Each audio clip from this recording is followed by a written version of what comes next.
3, 2, 1. Heroes and Legends, Dynasties 2. The Pol clan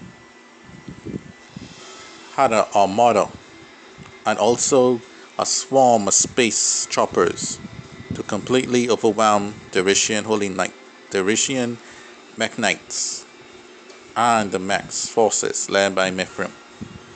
What? Mithrim said. Space choppers? Damn! They took the space choppers from those 3 galaxies and brought them here? Men! Countermeasures! The Armada had advanced ships and advanced tanks that completely destroyed the barrier and the shields of the Night Mechs. The Rishian Night Forces, Mech Knights and their Night Forces were completely overwhelmed.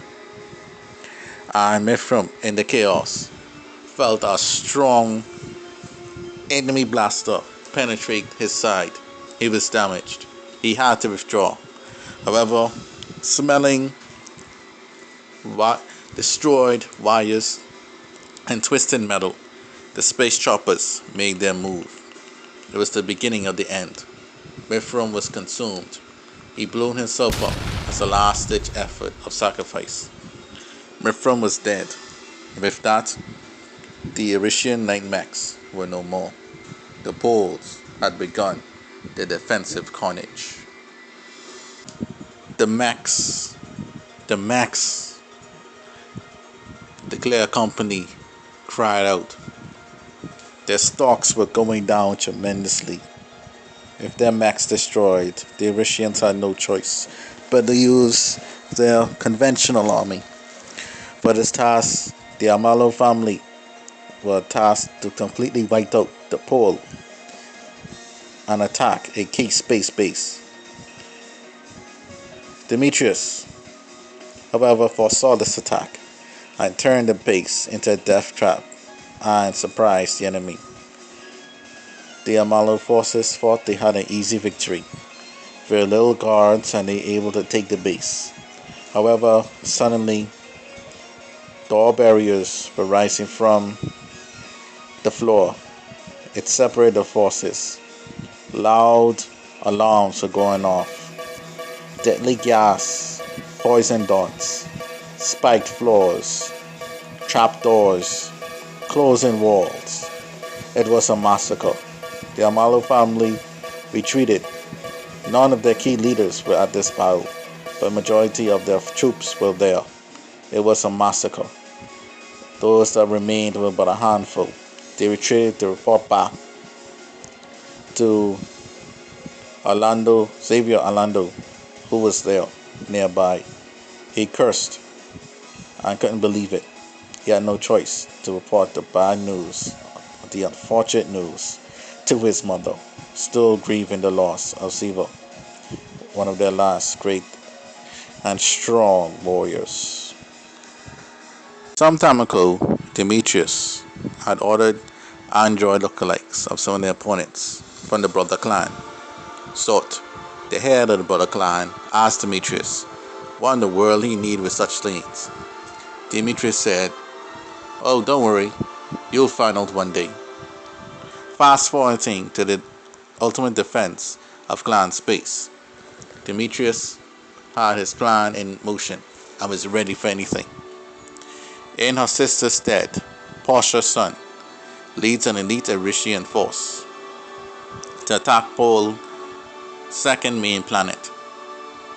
However, Demetrius had android lookalikes of fellow Erishian forces to attack and confuse them. Portia was showing off her mighty swordplay, was cutting down Pol troops and officers. This plan will fall. We will find out Demetrius and make him pay for his insolence. Forward, people. Portia was growing more brave and confident by the day. However, suddenly the men of Rishian saw Portia again, and she ordered them to fall back and to attack that unit over there because they were traitors. And so some of the Rishians were fighting each other. And then Portia was like, What are you lot doing? Why are you fighting each other? Stop it. But the men were like, my lady, you said these were traitors. And so we're fighting them. And so there was confusion in the camp. Suddenly they were seeing double and not able to differentiate the two. Everyone started fighting one another. It was mass confusion.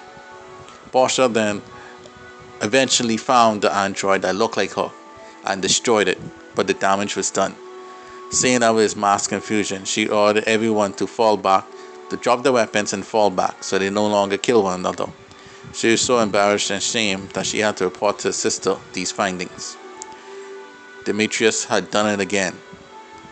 He had outwitted the Erysians and even caused one of their strongest leaders embarrassment as the defense of clan space continued. Clan space seems impractical to invade. At the same time, the high priest Palacin has more headaches, which turn into cryptic messages of ways to get rid of the universe's greatest threat. He slowly begins to accept this as the will of God. He said, these headaches, I can't take it no more. He then collapsed and was knocked out.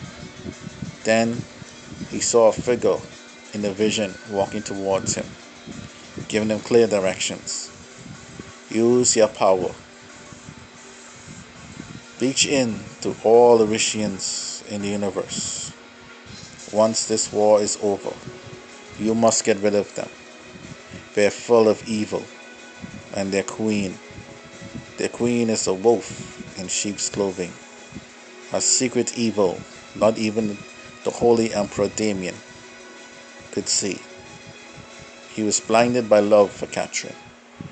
Catherine did not know that she had this evil until she was forced to use great power to avenge Damien. Now this evil seeks to destroy the universe and will wipe out the elders and all teachings of righteousness. You, my high priest, I call upon you.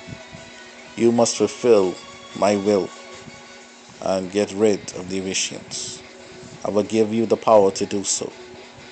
It is up to you to restore peace to the land, to the universe, and to all time and space. Make things right. But there was a reason the Erysians were locked away.